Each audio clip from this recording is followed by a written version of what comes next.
Apa beza takaful dengan hibah dan medical card? Kita dah kawan 13 tahun. Hari ni baru kau nak tanya. Lepas tu pula soalan kau kurang tepat. Kurang tepat? Soalan kau patutnya, apa beza takaful dengan insurans? Okey, apa bezanya? Takaful ni patuh syariah. Maksudnya pun bantu-membantu. Jadi, konsepnya berkongsi risiko. Berkongsi risiko? Semua yang mencarum dalam tabung tabaruk akan digunakan untuk mereka yang perlukan dahulu. Tak ada sumber lain, hanya duit kita sebagai pencarum. Macam duit kutu pula kan?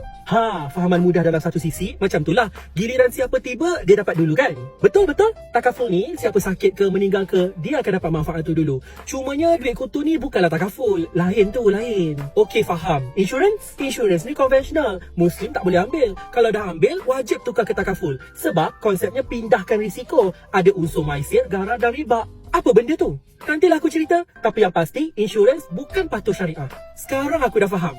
Jap Hello babe, bolehlah aku sanad takaful dengan kau? Tak nak insurans, haram. Betul kan Yin? Betul.